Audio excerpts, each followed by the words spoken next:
All right, now we're recording. Welcome, everyone. My name is Timo Kovala, and welcome to Marketing Architects Community Group session on Salesforce Personalization Showdown.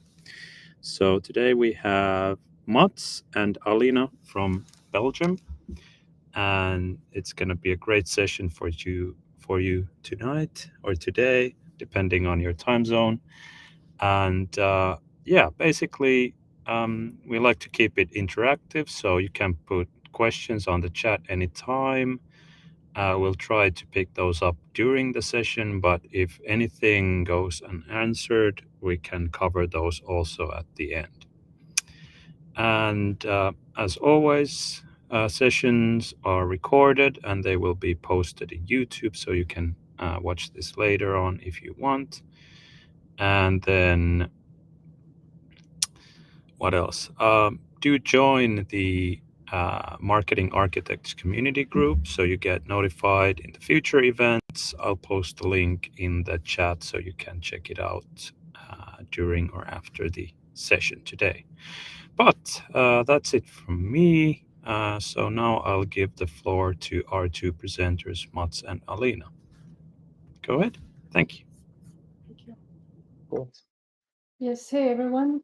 Thank you, Timo, for presenting us. So I'm Alina. I'm a senior marketing consultant at Capgemini, and I've been a Salesforce marketing champion since 21. Yes, we are both, me and Mats, are based in Belgium. Yes, indeed. So my name is Mats Meersman, also very happy to be here today. I'm a managing MarTech architect at Capgemini and just in the same class as Alina, one of the many marketing champions from Salesforce. Let's get the session started. So what topics will we cover today? We have a very brief agenda, but I think a very nice topics to discuss today. We'll start first of all with an overview. Okay, what's the difference between Salesforce personalization and Marketing Cloud Personalization? The terms and the names sound a lot like each other, but there are quite some differences that we'll cover today. Next up, we will discover some Marketing Cloud Personalization use cases, same for Salesforce Personalization. And in the end, we will wrap up with the future about web personalization. And at the end, we will also foresee some time for a Q&A. And of course, as Timo mentioned, if the time would be short, we can always answer the questions later after the session. So, Alina, let's start with the first topic. Yes. Yeah, so I think that the first thing that will be interesting to know is to answer the questions that many people have is what is exactly the difference between those tools, since now the names are very, very similar, so to say. So we're going to start with the terminology and the differences between those two.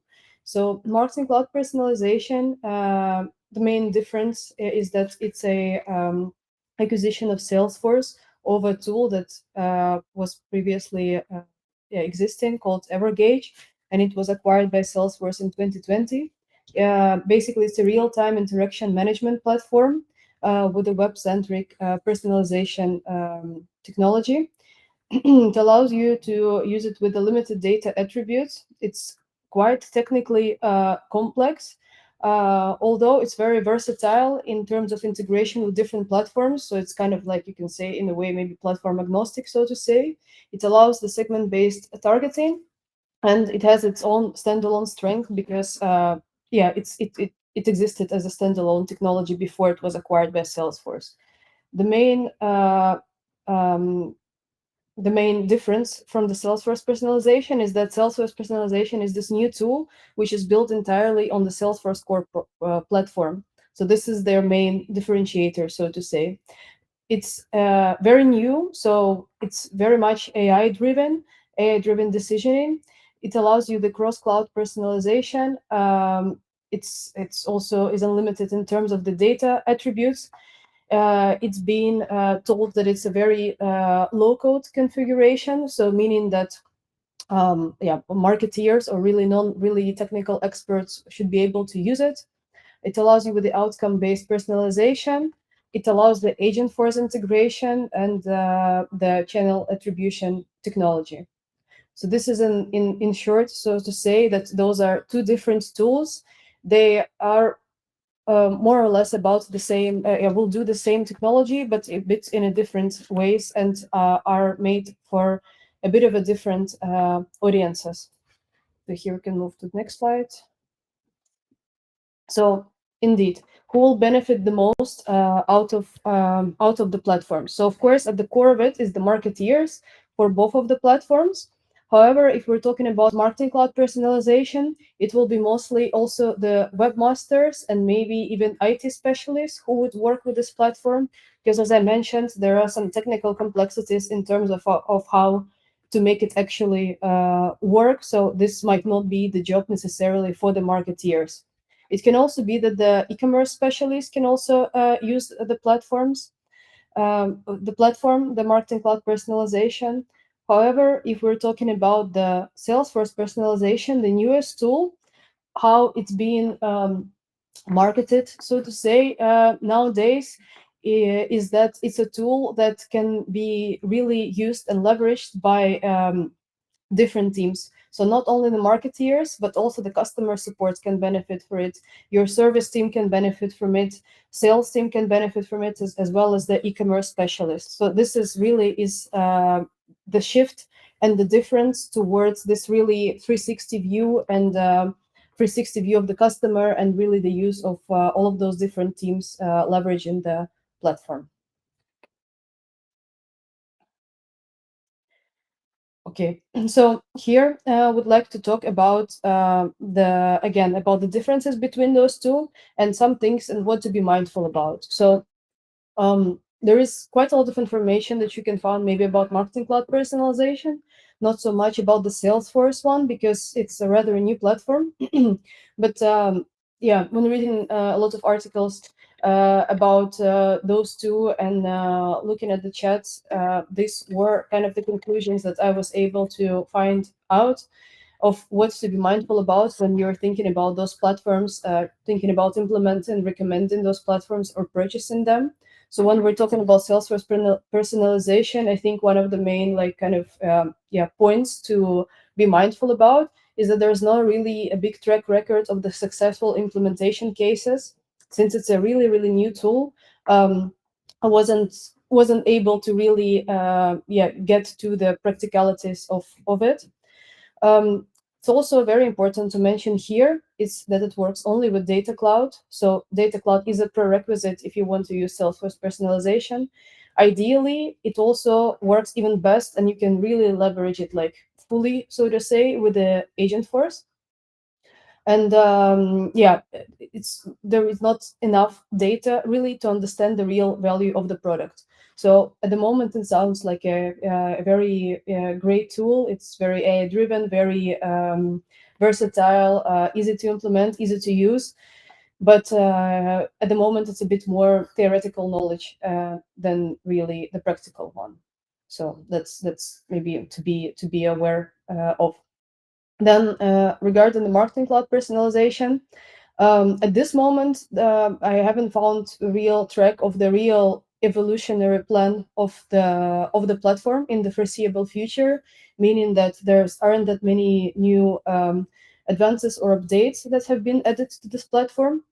So this can be a bit of a point to just keep in mind, so to say.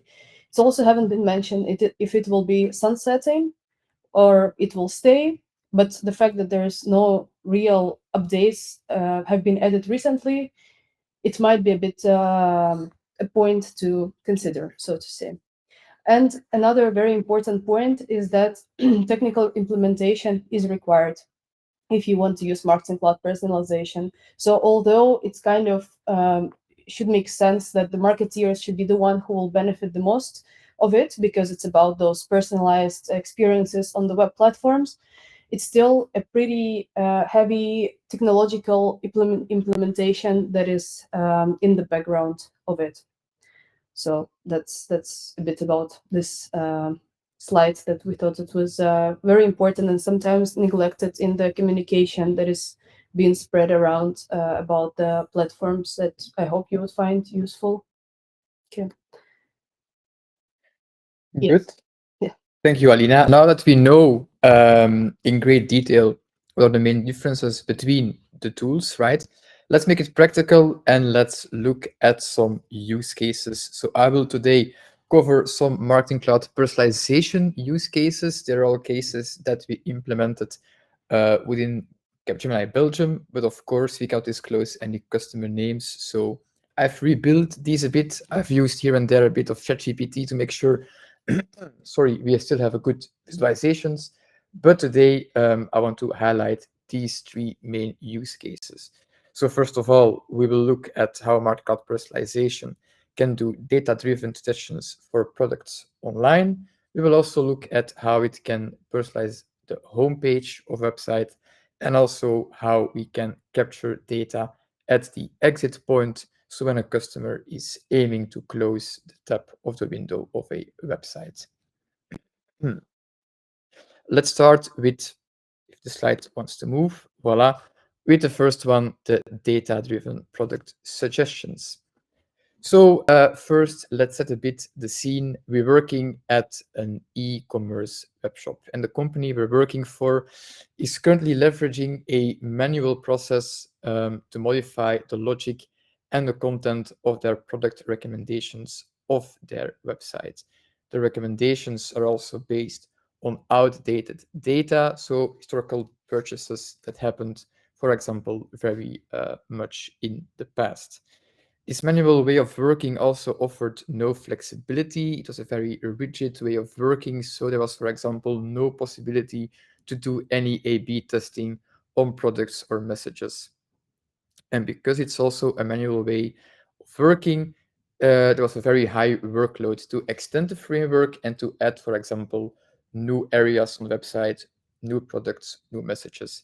And even worse, as a marketeer, I think there was no measurement of the results and the ROI because that was not foreseen in the framework. So the question we want to answer within this use case is, how can the company we're working for really get the full potential out of the recommendation areas on the website? And that's actually where Marketing Cloud Personalization comes into play.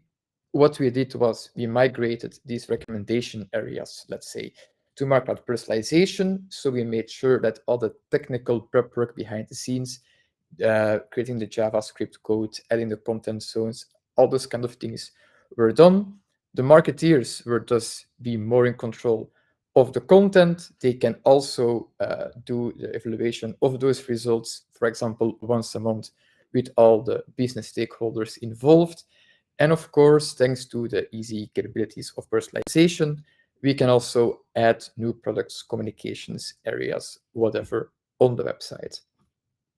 Now that the scene or the use case is a bit clear, how did it actually happen within personalization?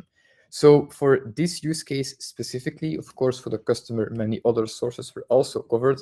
There were two main data points being leveraged. First of all, there's a data warehouse where all the data from customers, but also products, etc., were stored. And there is also, of course, Salesforce Core Cloud. And this data was then ingested into Marketing Cloud. So for the data warehouse, this was done thanks to a file drop. With Salesforce, this was done thanks to, of course, as we all know, the Marketing Cloud Connect feature. From Marketing Cloud, this data was flowing into Automation Studio because there the customer wanted to do some daily enrichments of this personalization data to make sure all the data that was present in personalization was fresh and up to date. This was then, again, with a file drop, exported towards the SFTP. For the less technical people in the audience, is just a server storage somewhere that's leveraged by Marketing Cloud Personalization, where all files can be exchanged from personalization, but also to personalization. And then from personalization, there's of course the true magic, let's say, of Marketing Cloud Personalization, which is the profile unification, but also the segmenting. So now that this framework is clear, there are of course several segments created. So for every segment of products and services we want to target, a segment was created. And this resulted in quite some benefits compared as well to the old way of working in the old framework. For example, some products could have priority over others. In the old way of working, yeah, we remember it was a very rigid, very manual way of working. So it was quite difficult to say, okay, this customer should see segment A and segment B, or visualization A or B, or which one has priority.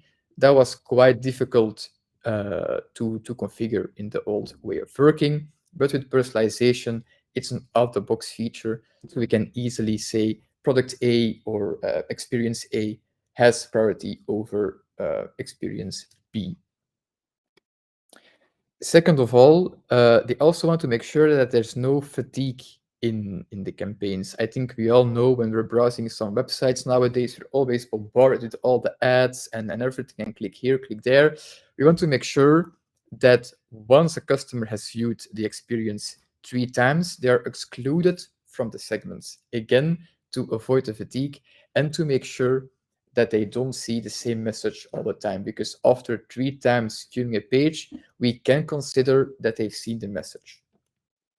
And then lastly, the A/B testing was also a possibility, which we did in terms of the copy, but also visualizations, etc.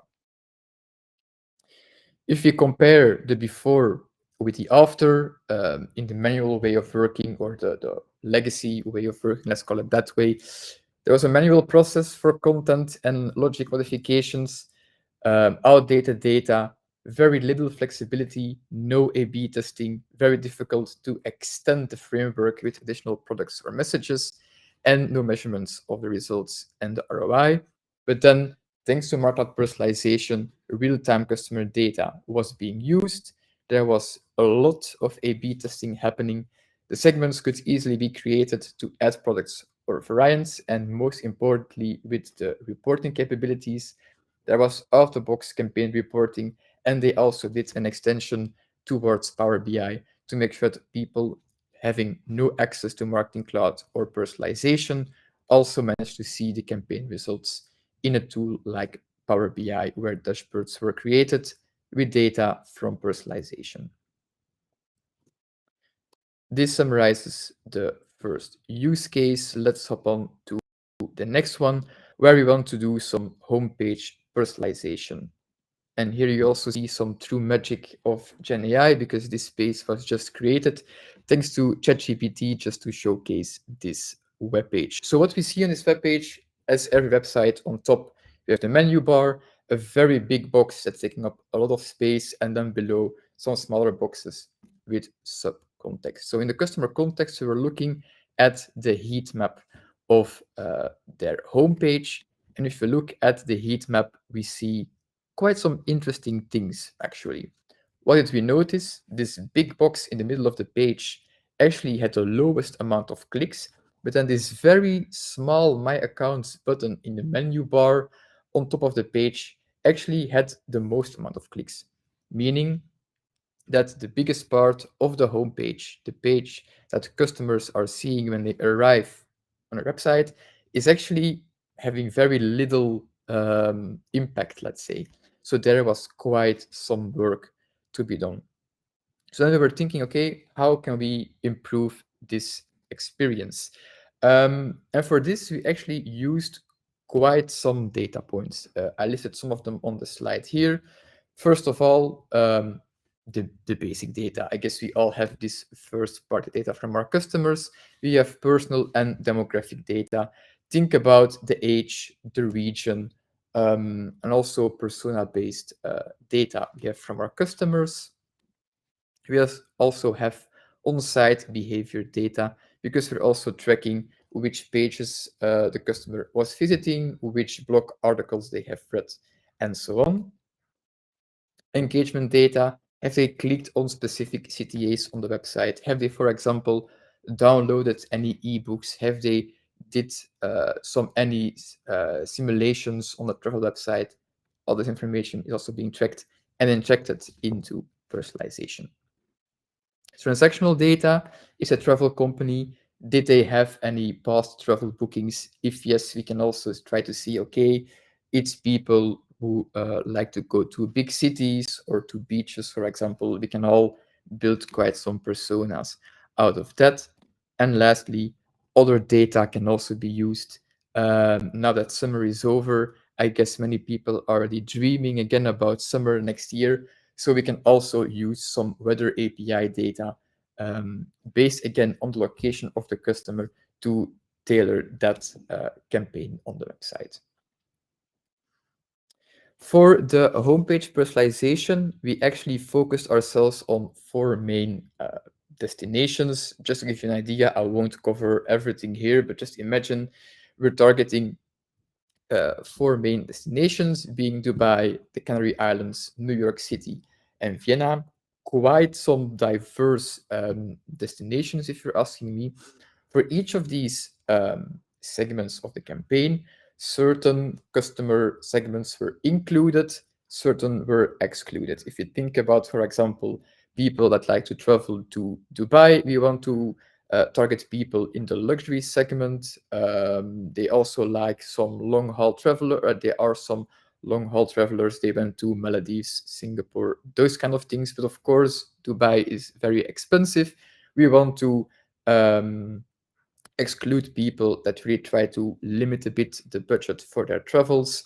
Also, families with children, we want to exclude. And if you then look, for example, to New York City, we want to include urban explorers, people who already did quite some city trips to, for example, London, Paris, Chicago. But again, a bit difficult if you're having children or if you're budget conscious. So those segments were all created with some others as well, of course, into Marketing Cloud Personalization.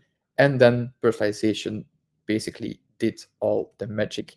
And what we had in the end is a homepage that looks like this. So right now, thanks to all the information we have from the customer, the very big banner that you remember from the past, it was just a generic message, the same for all customers, is now really tailored towards people that like big cities, city trips. So we have a very big banner that highlights a New York City trip with some deals below.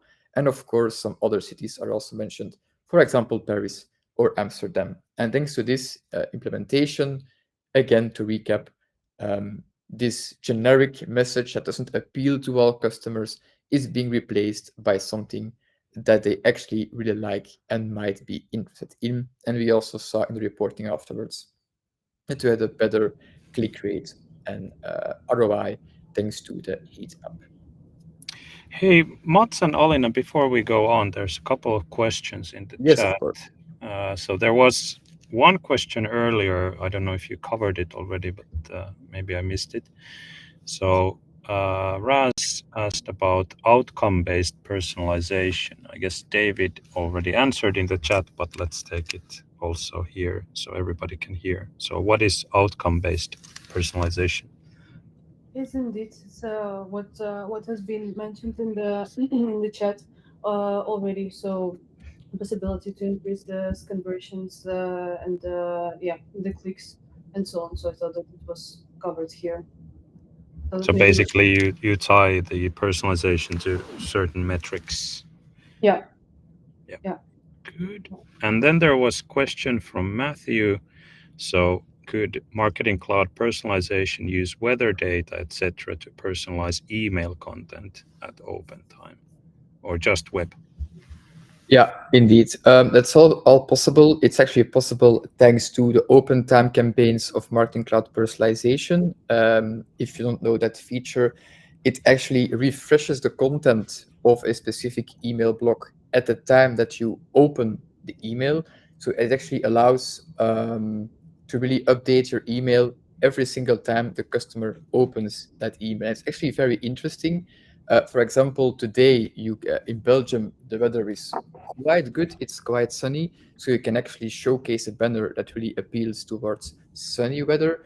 This weekend it will be terrible weather and it will rain for 2 days. You can then still make sure that once a customer would reopen the email in the weekend, the experience is changing based on the weather API data. It's of course also possible to do it in a different way, thanks to some SSJS, for example, You can also, at the moment of the send, do an API call towards the other service and get all the data there. But then, of course, the email content will remain the same and it won't be updated in real time. Thank you, Mats. So I think it's clear, good to sort of clarify that there's a clear difference between send time optimization and open time optimization. So I don't know, Dennis, were you referring to some particular solution in Marketing Cloud engagement where you do open time personalization with SSJS or something else? But I'm sure that you can achieve it, but with Marketing Cloud personalization, it's out of the box, let's say, right? So difference between open time and send time optimization. And then finally there was Tommy, who was asking, how do you see Marketing Cloud personalization expertise in typical marketing automation consultant toolkit? So should the consultant typically be able to handle MCP or personalization implementation, or should there be a separate role, basically? That was a long question. I'm also still reading it. Do you want to cover it or? The only thing that I can just say that yeah, Mats did have a personal experience of working with Marketing Cloud personalization, indeed implementation on the customer, but I wouldn't say that this is like necessarily a prerequisite for it in combination with Marketing Cloud engagement, but it is kind of an expansion on the marketing solutions. So it might be yeah, it might be a good one. But yeah, we'll let Mats get more detail from like a personal experience. Yeah, indeed.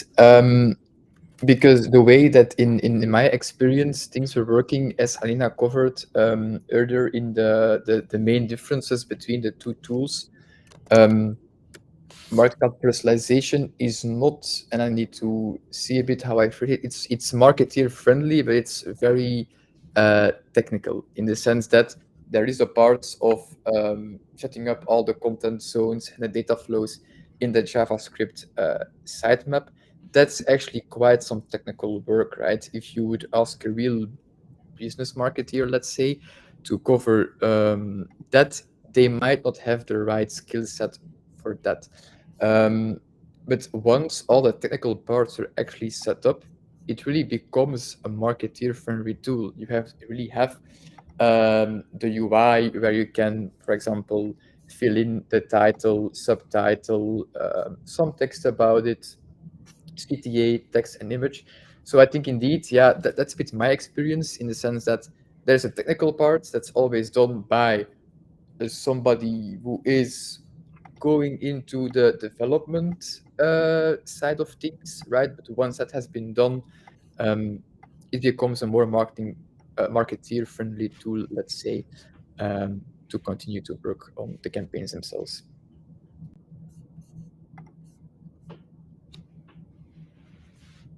All right. There's also new questions. If you're comfortable answering them now, we can also take them later. But should we continue with the final questions we have and then move on?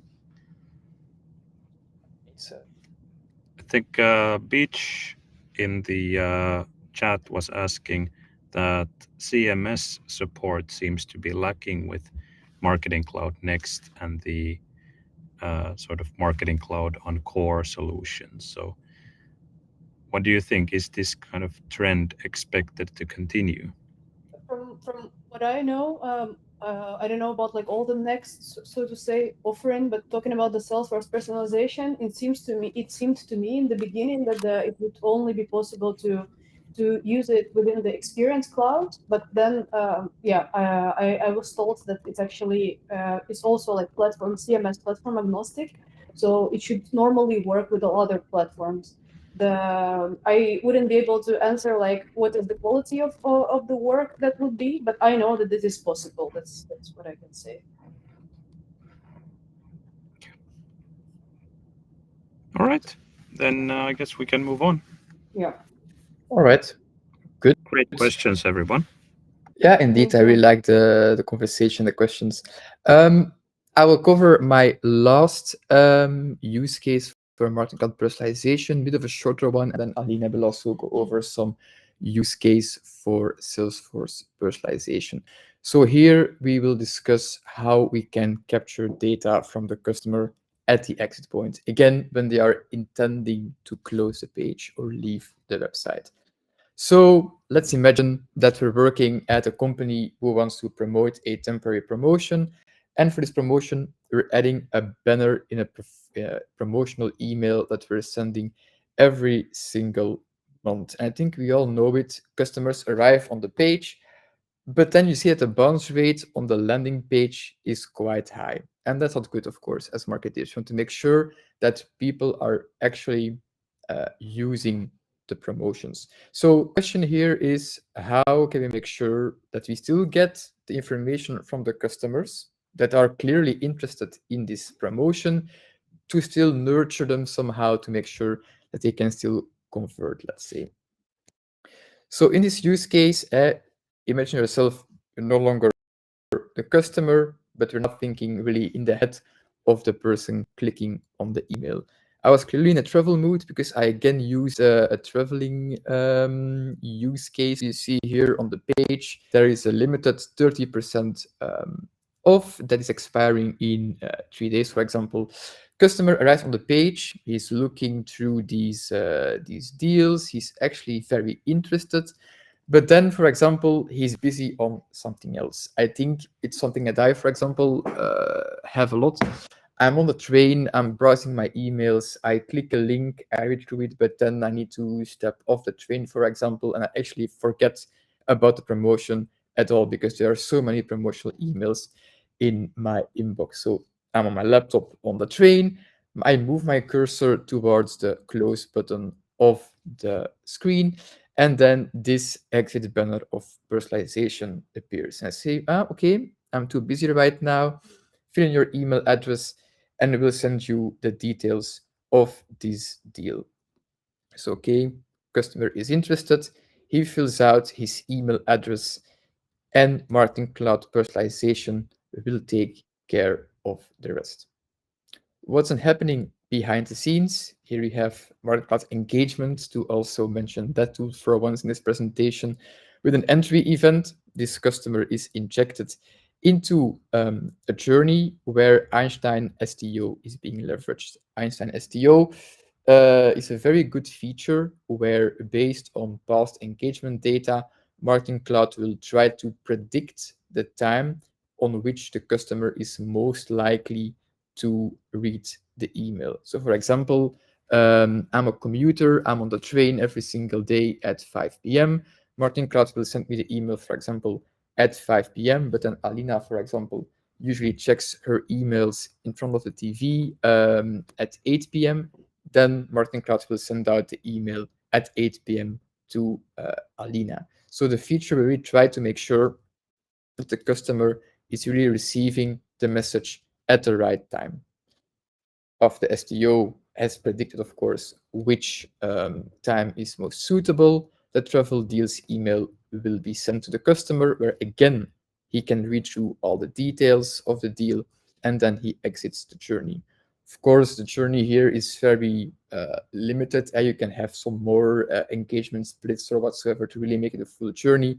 For this use case, we try to make it limited. The thing I want to highlight, because the question I also got on earlier sessions, what about people that are viewing the page on mobile? Because of course, on mobile, there's no cursor to move around. There we worked with a little workaround that actually, after X amount of seconds of inactivity on the page, the same pop-up would trigger. So that's the workaround that we had for mobile experiences. And that concludes my use cases, and I will give the word back to Alina, who will focus on the personalization use case from Salesforce. Yes.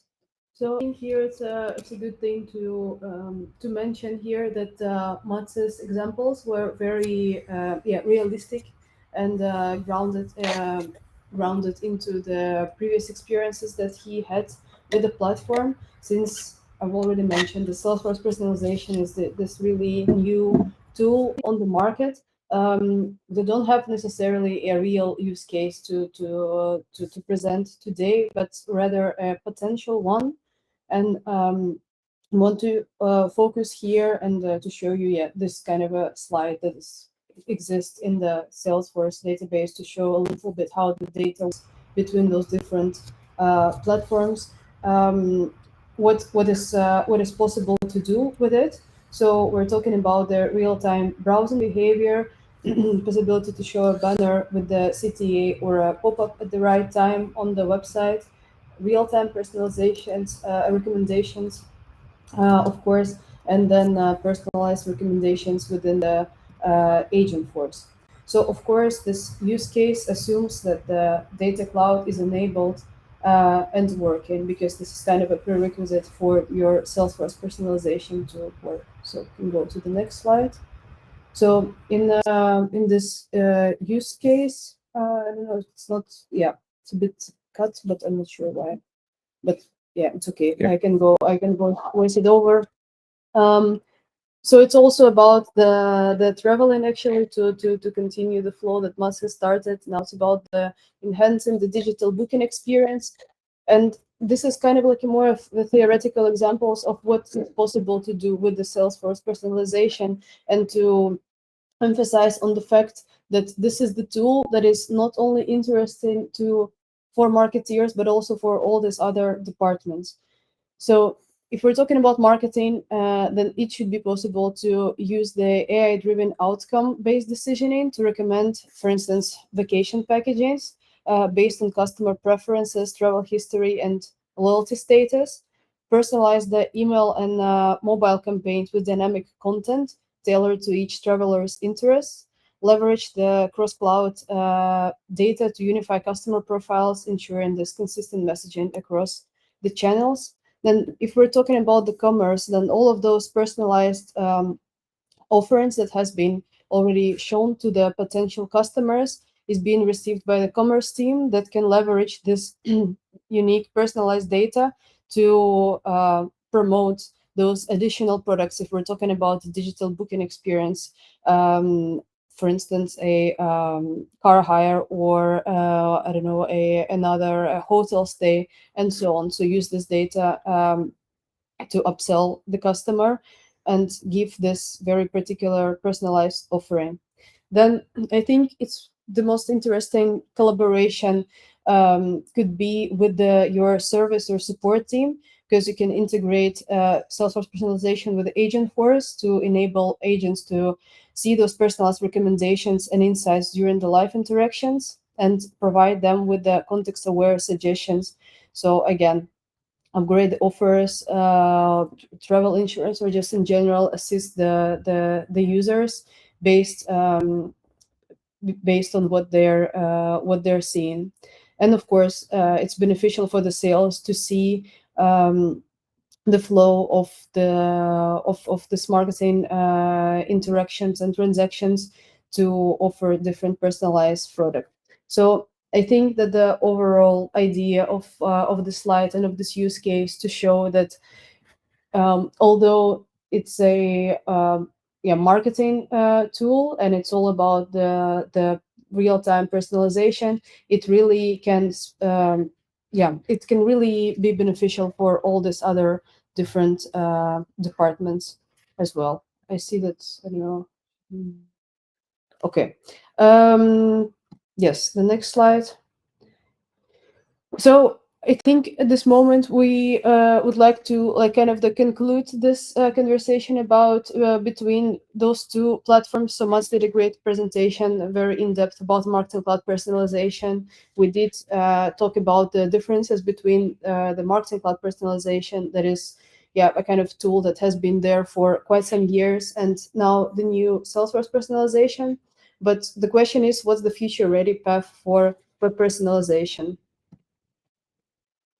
And here we would like to talk about what can be the best investment in future, because I think that's also like a very interesting point. So in my opinion, Marketing Cloud Personalization looks like a very solid foundation towards your personalized web experiences, but it can be really expanded by the Salesforce personalization. It's a more forward-looking approach, and we see it because it's now, I think, being offered to the Marketing Cloud Personalization users.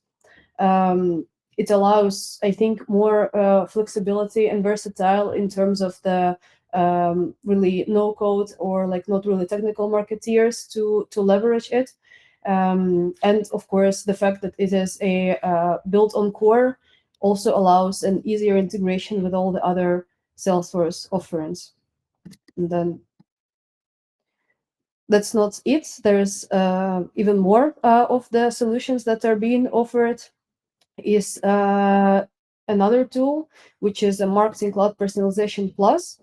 So what it includes, it's not only Salesforce personalization, it's also a combination of both a little bit. So it's Salesforce personalization plus Marketing Cloud personalization, and it allows you to have the agentic use cases, innovations in Salesforce personalizations, AI-driven next best offer, and AI objective-based recommendations.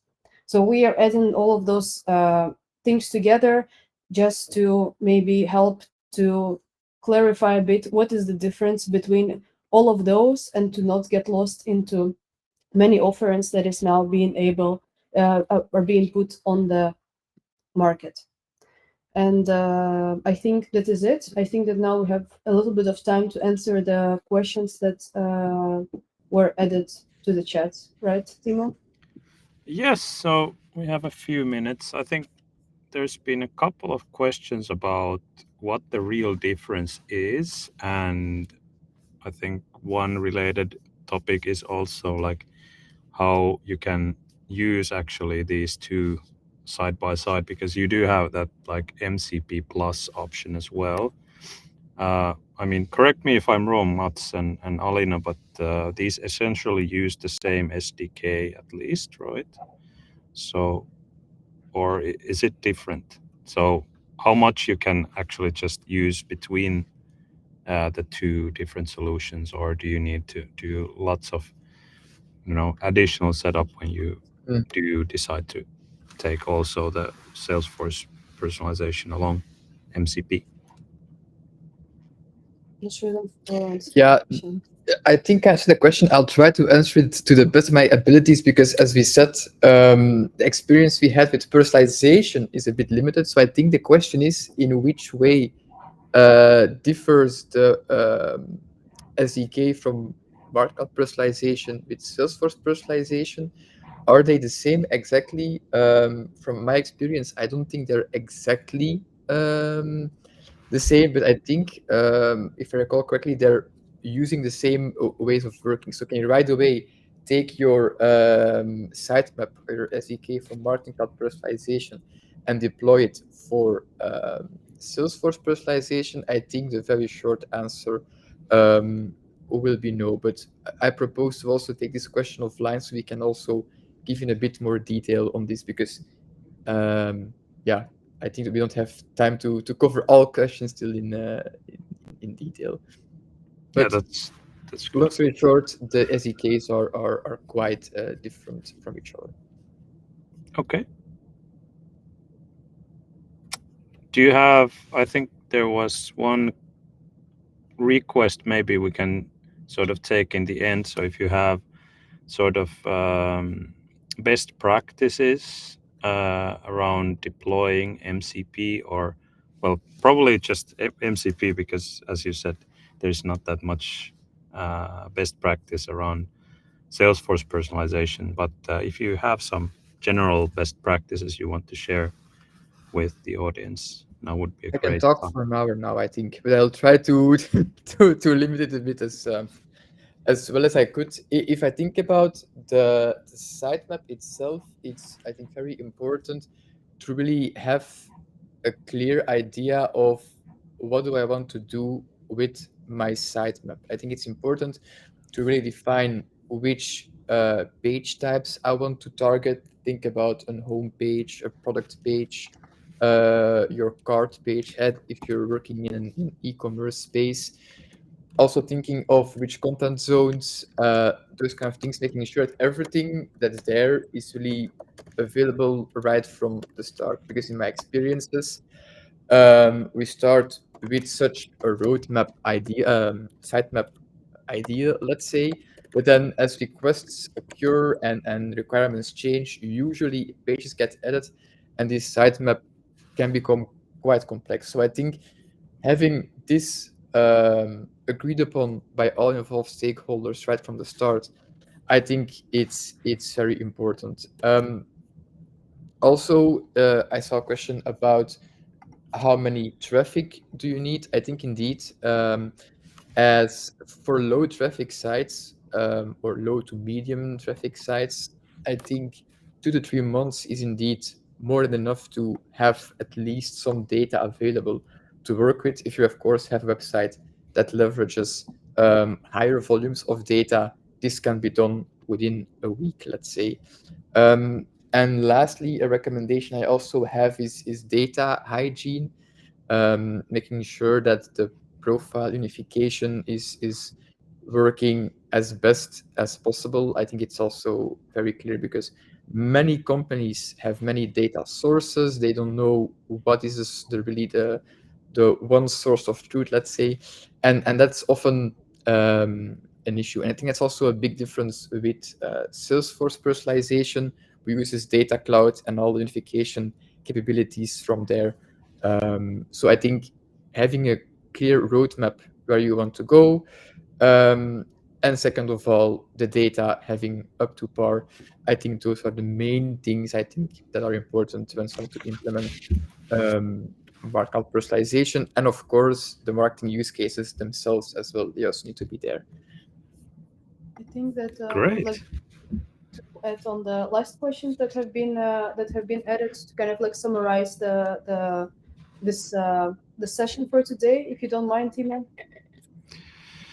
Yeah, so I think you already did quite a nice summary, but I think there's been several questions around pricing. I think Dennis already answered that Salesforce Personalization uses credit-based system. So it uses data cloud credits. There's different data cloud credit types that are involved. So not only the sort of personalization side, but all the ingestion, streaming insights, and other data cloud usage factors into how much Salesforce personalization costs. So as you cannot basically take SFP without data cloud, you have to also consider how much the whole pipeline from data ingestion to unification to actually activating that content takes. So it's a bit, let's say, you have to look at the whole process. Whereas I guess Mats and Alina, it was already said that MCP uses a visitor-based uh, Mhm. cost or credit system. So do you want to expand a bit on that? How it works with MCP? Oh, there are indeed two types of credits. The names, honestly, I completely forgot about them, but you have the official names, let's say. But there are two types on which this whole framework is working. That's first of all the unified profiles that you have. There's a limit or a quota of unified profiles that you can match up within personalization. And then second of all, there's also something in terms of indeed how many visits on the website are being captured. So those are indeed the two main quotas or things that are being Factors. Yeah. taken into account for vertical personalization indeed. All right.